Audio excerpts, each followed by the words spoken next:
महाराष्ट्र के chief minister Uddhav ji Thackeray ने इस पैंडेमिक की सिचुएशन के अंदर अच्छी भूमिका निभाते हुए महाराष्ट्र को कोरोना से मुक्त करने के लिए एक स्ट्रेटेजी बनाई और बिगिन अगेन मिशन स्टार्ट किया। आहिस्ते आहिस्ते आहिस्ते सब जगह से ये मिशन बिगिन अगेन जो है वो पॉपुलैरिटी की तरफ गेन करते हुए लोग नॉर्मल लाइफ की तरफ जाने लगे। लेकिन थाना में एक अजीब मत्तेक नजर आई, जहां पर दिन में 2, 3, 4 ऐसे केसेस जिनको कोरोना संदिग्ध यानी they are suspected of corona. मैं कंट्रोवर्सी में नहीं पढ़ना चाहता हूं, क्योंकि लोग जैसे ही मैं बोलूंगा तो लोग बोलेंगे कि कोरोना महामारी है, कोरोना महामारी नहीं है, कोरोना महामारी जो है वो एक तरीके का अजाब है, या फिर कोरोना महामारी जो है वो ज़बरदस्ती लाई गई है, वर्ल्ड का एक बड़ा खेल है, इसराइल इसमें इन्वॉल्व है। ये सब अफवाहें चल रही हैं। अभी मैंने हमारे एक दोस्त ने मुझको एक आर्टिकल भेजा, किसी जापानीज़ स्कॉलर का आर्टिकल है वो, जिसमें वो कह रहे हैं कि अगर कोरोना जो है वो नेचुरल होता तो वो एक साथ पूरी दुनिया में नहीं फैलता। वो ऐसी जगहों पर फैलता जहां पर चाइनीज़, अगर हम ये मान लें कि चाइना इज़ द ओरिजिन, यानी जहां से जो है वो ये कोरोना शुरू हुआ, अगर चाइना, तो चाइना जैसी कंट्रीज़ के अंदर जो है वो ये फैलता। न्यूजीलैंड जो ठंडी जगह है वहाँ पर नहीं फैलता, बट ये उनका एक व्यू है। हम आते हैं हमारी थाना की तरफ, थाना के शहर एक मुमरा की तरफ आ जाते हैं। थाना तो मतलब अभी उसमें कोपरी के अंदर कहीं बहुत ज़्यादा केसेस दिखाई दिए जा रहे हैं। मेरी समझ में नहीं आ रहा कि केसेस आ कहाँ रहे हैं, जबकि आपके पास टेस्टिंग किट ही नहीं थी। बात समझ में आ रही है आपके? हमारे टेस्ट कितने हुए भाई? मुमरा की अकेली आबादी 12-13 लाख है, तो थाना के अंदर तो करोड़ों के अंदर का हिसाब है। तो फिर ये आबादी कहाँ से आ रही है, और इस आबादी को टेस्ट कहाँ किया गया? और टेस्ट की जो लेबोरेटरी है जिसके अंदर वो लिखकर बता रहे हैं कि ये 50 से 60%। मैं ये बात इसलिए कह रहा हूँ कि कालसेकर के अंदर जब हमारे एक अजीज़ दोस्त की वालिदा का इंतकाल हो गया, जिनका टेस्ट ही नहीं किया गया था, तो उनसे जब पूछा गया कि भाई कोरोना टेस्ट जब नेगेटिव आया है तो आप बॉडी को कोविड-19 बोलकर क्यों दे रहे हैं, तो उन्होंने कहा कि ये टेस्ट जो है वो 50 से 60% रिलायबल है। सो बीइंग ए सस्पेक्ट जो हम उनको कोविड बता करके बरियल के लिए भेज रहे हैं। तो ये एक कहानी है, बगैर टेस्ट के कोरोना के पॉजिटिव मरीज निकल रहे। चलिए थाना की बातें हम मान लेते हैं कि थाना म्यूनिसिपल कॉरपोरेशन जो है वो लोगों की सेहत की फिक्र करते हुए ये लॉकडाउन इंपोज करती है। अब मैं आपको लॉकडाउन के स्टार्ट से याद दिलाना चाहता हूं। यही थाने म्यूनिसिपल कॉरपोरेशन कर्मचारी थे जिन्होंने मास लेवल के ऊपर यानी बड़े लेवल पे मंडी लगाने की परमिशन दी। कुछ पॉइंट्स में आपको याद दिलाऊं। अगर आपको याद होगा तो धनंजय गोसावी जो कि एग्जीक्यूटिव इंजीनियर है, उन्होंने एक लिस्ट जारी करी थी और प्रेस कॉन्फ्रेंस के साथ, शायद मनीष जोशी भी उस वक्त थे। मनीष जोशी आजकल है नहीं है, पता नहीं चल रहा है, क्योंकि जब से उन्होंने यहाँ पर दबंग अंदाज के अंदर औरतों और वो सोसाइटी वालों के ऊपर हाथ उठाया था, शायद उसकी वजह से उनको कहीं पर दूसरी जगह भेज दिया गया है, जो भी है। यहाँ पर बड़ी बड़ी मास, अमृतनगर के अंदर वो दरगाह, बाबा फखरुद्दीन शाह दरगाह के पीछे एक मैदान है, जहाँ पर पहले एक तालाब हुआ करता, जो एक हेरिटेज मॉन्यूमेंट हुआ करता था। वहाँ पर मिट्टी डाल करके वहाँ पर एक मंडी लगेगी, और बाद में मालूम पड़ा कि अमृतनगर के उस इलाके में सबसे ज़्यादा कोरोना के पेशेंट्स मिल रहे हैं। मित्तल मार्केट के अंदर आपने मास लेवल के ऊपर मार्केट लगा कर दी, वहाँ से भी मालूम पड़ने लगा कि लोगों को कोरोना फैलने लगा है। अच्छा, ये गलतियाँ करने वाले यही थाने म्यूनिसिपल कॉरपोरेशन के अधिकारी होते हैं, और यही फैसले ले रहे हैं कि लॉकडाउन कर देना चाहिए। लॉकडाउन एक्सटेंशन के भी फैसले यही ले रहे हैं। ना पब्लिक से कोई पूछ गूछ की जा रही है, ना ही किसी को कॉन्फिडेंस में लिया जा रहा है। अरे भाई, अगर आप लॉकडाउन कर रहे हो तो यहाँ पर जो गवर्नमेंट की राशनिंग सिस्टम में जो फ्री राशन देने का निज़ाम बनाया गया था वो कहाँ है? उसे कौन इम्प्लीमेंट करेगा? उसे कौन देगा? घरों में रहते हुए टोरेंट पावर लाखों के बिल भेज रहा है, उसे कौन भरेगा? आप तो भरोगे नहीं, तो काम नहीं करे तो भरा कहां से जाएगा? क्या थाने म्यूनिसिपल कॉरपोरेशन लोगों के इलेक्ट्रिसिटी बिल पे करेगी? अगर सेहत का इतना ख्याल है तो हम सबका बीमा होना चाहिए था, ताकि आप बीमा कंपनी से कंपनसेट करते इसको। पानी का बिल कौन भरेगा? आम आदमी भरेगा। इलेक्ट्रिसिटी बिल कौन भरेगा? आम आदमी भरेगा। घर का भाड़ा कौन भरेगा? आम आदमी भरेगा। राशन कौन भरेगा? आम आदमी भरेगा। सब आम आदमी करने वाला है, लेकिन इनकी जिंदगी के फैसले कौन ले रहा है? वो भ्रष्ट टीएमसी अधिकारी या ऐसे टीएमसी ऑफिशियल्स जिन्होंने कोई जरूरत नहीं होते हुए भी डैम बना दिया और वहां पर 12 जाने चली गई, जिन्होंने ऐसी जगह गटर बना दी जहां से पानी जाता नहीं बल्कि घरों में पानी आता है, जिन्होंने ऐसी जगह गड्ढा खोद दिया जिसकी वजह से एक मासूम उस गड्ढे में खुद डूब करके मर जाता है, जिन्होंने ऐसी जगह कब्रिस्तान दे दिया जो लोगों के पहुंच से बहुत दूर है और पानी भर रहा है, फिर भी लोगों पर एहसान चल रहा है, जिन्होंने अमृतनगर दरगाह कब्रिस्तान बंद होने के बाद जिस जगह को इस्तेमाल में लाना चाहिए था उस जगह पर गार्डन या फिर रोमियोस के लिए बैठने का पार्क बनाने का प्रस्ताव कर दिया। ऐसे लोग आपकी जिंदगी के फैसले कर रहे हैं। अच्छा, जब हम जैसे लोग आवाज़ उठाते हैं, देखिए हमारे पास तो यही मीडियम है ना आवाज़ उठाने के लिए। अब हमारे पास तो ऐसे पत्रकार है नहीं जो सच्चाई को छाप लें। बेचारे रवीश कुमार ही जो है वो पूरे देश की जिम्मेदारी संभाल रहे हैं, और आपको तो पता है बाकी दूसरे गोदी मीडिया वाले लोग जो है गोद में बैठकर उनकी ही खबरें बता रहे। कुछ मीडिया तो अजीब अपनी स्टाइल लेकर आया था, पहले जिसकी बुराई करते थे आज उसी की अच्छाइयां बयान कर रहे हैं। समझ में नहीं आता ये कैसा कर लेते हैं, कैसे सच्चाई से मुंह मोड़ लेते हैं। चलिए, विषय ये था कि थाने लॉकडाउन जो है बढ़ा दिया गया, ये नहीं बढ़ना चाहिए था। आम आदमी के ऊपर जो है वो बढ़ता हुआ बोझ जो है वो बहुत ज़्यादा हो गया, अब वो बर्दाश्त के बाहर है। देखिए, हम इसमें पुलिस की जो भूमिका है, उनको एक ऑर्डर आता है कि भैया लोग बाहर नहीं निकलना चाहिए और वो उसका पालन करें।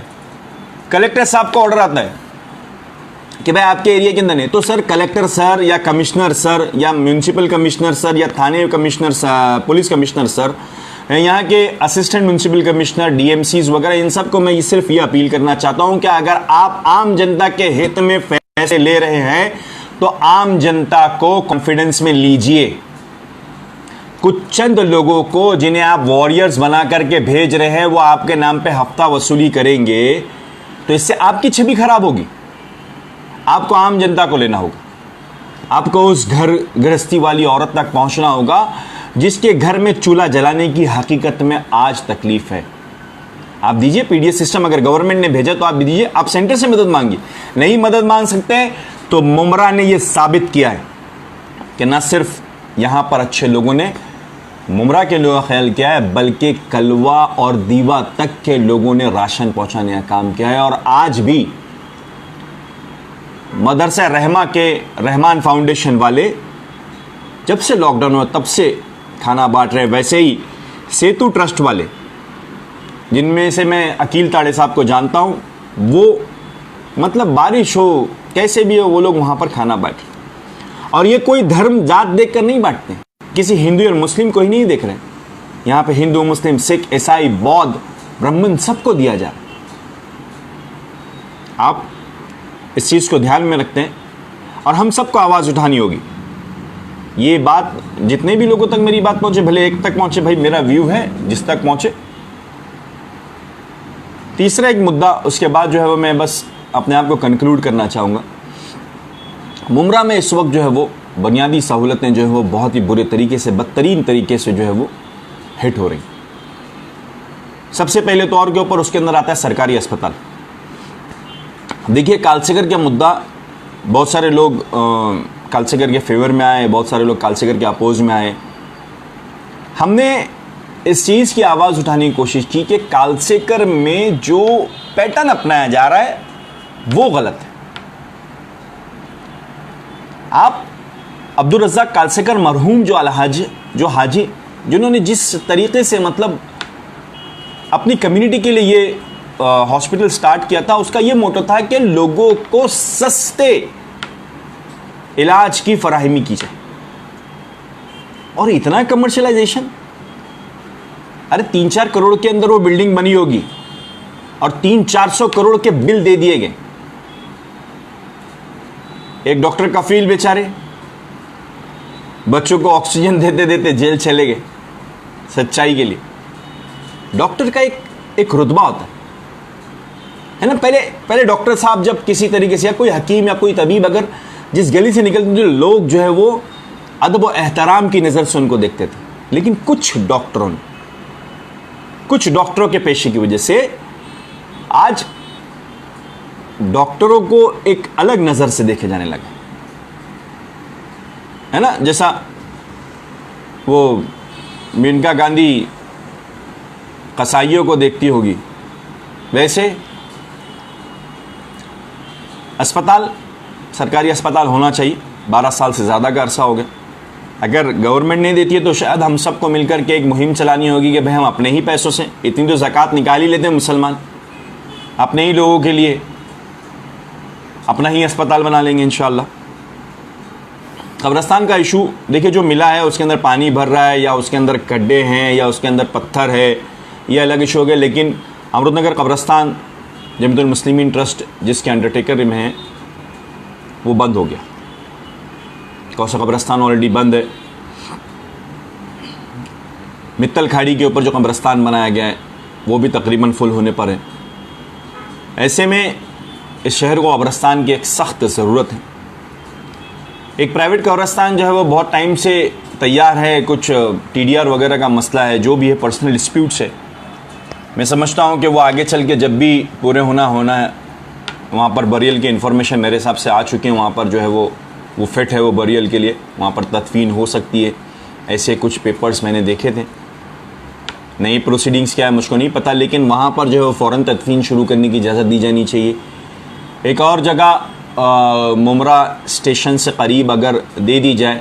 देखिए कैसा है कि कब्रिस्तान जहाँ भी देना है, बहुत सारे लोग जो हैं वो आ जाते हैं अपने नेताओं के डिफेंस में कि भाई यहाँ दे दिए, वहाँ दे दिए। किसी ने मुझको पर्सनल पे मैसेज किया, जब भी अगर किसी चीज़ की मांगनी की जाती है तो वो मांगनी किससे की जाती है? वो मांगनी की जाती है सरकार से। और सरकार के अंदर बहुत सारे मंत्री होते हैं, बहुत सारे MLAs होते हैं। एक हायरार्की के अंदर सरकार चल रही है। ये इलाका मुमरा, कलवा, थाना या जो भी होता है वो किसी की ज़ाती मिल्कियत नहीं है, किसी की पर्सनल प्रॉपर्टी नहीं है।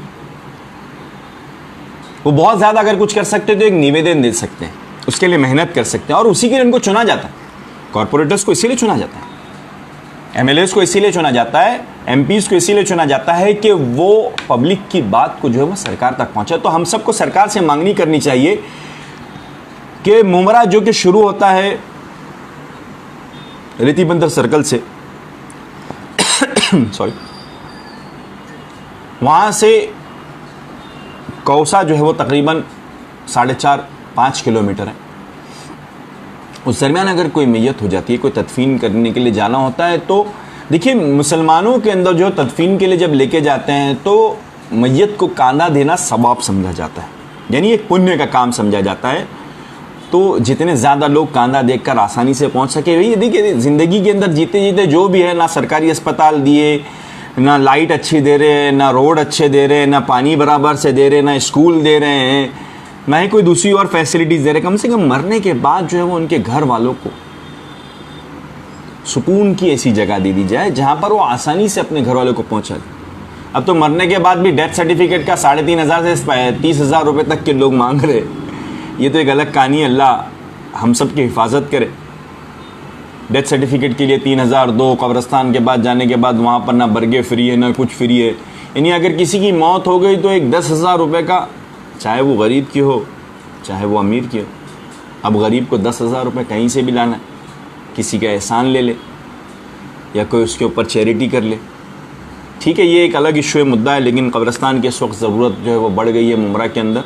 हम सबको जो है मिल कर के इसके लिए कुछ लोगों ने जो है वो उसकी सोच शुरू करी थी और बाद में जाकर किसी मंत्री से मुलाकात की थी। क्या पता क्या रिज़ल्ट निकला उसका, क्योंकि 12 साल से कब्रिस्तान, 12 साल से ज़्यादा ही हो गया मेरे हिसाब से, शायद 1990 के अंदर एक एप्लीकेशन दिया गया था, 30 साल हो गए।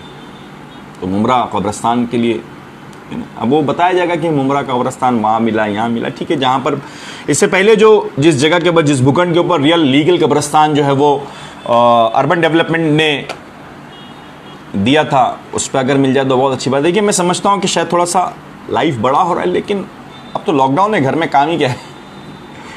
लोगों के पास व्यूज़, अपने व्यूज़ ही इस तरीके से, मेरे हिसाब से लॉकडाउन ख़त्म हो जाना चाहिए। गरीबों की ज़रूरत को समझते हुए मद्देनज़र इस कब्रिस्तान को जल्द से जल्द दे देना चाहिए और सरकारी अस्पताल जितनी जल्दी मिल जाए उतना अच्छा है हमारे लिए। और एक न्यूज़ चैनल बहुत जल्दी, अवेयरनेस एक्सप्रेस जो है वो आपके दरमियान आने की तैयारी में है। मैं आपको बहुत जल्द उसके नंबर भी मेरे वॉल के ऊपर शेयर करूँगा। अगर आप लोग अपने व्यूज़ या अपनी किसी भी तरीके की कोई शिकायत जो है वो सरकार तक पहुंचाना चाहते हैं, तो छोटे छोटे वीडियोस जो है वो आप जो है वो उसमें अपलोड कर सकते हैं। उसका नंबर 9867, मैं आपको नंबर भी मेरी वॉल के ऊपर भेज दूंगा, आप उससे दे सकते हैं। बस आपसे सिर्फ अपने व्यूज़ शेयर करने थे, अपनी बातें मैंने कुछ थी वो आप तक रखी, कुछ गलती हुई तो उसके लिए माफ़ी चाहता हूँ। और एक अपील करना चाहता हूँ कि प्लीज़ अब जाग करके हमको हमारे हक़ की लड़ाई के लिए आगे आना हो। लोग बहुत परेशान हैं, जो आवाज़ उठा सकता है वो आवाज़ उठा के, साथ में जो हाथ उठा करके मदद कर सकता है वैसे करें। इसी अपील के साथ मैं आपसे विदा लेना चाहता हूँ। Thank you. अस्सलामु अलैकुम व रहमतुल्लाहि व बरकातुहू।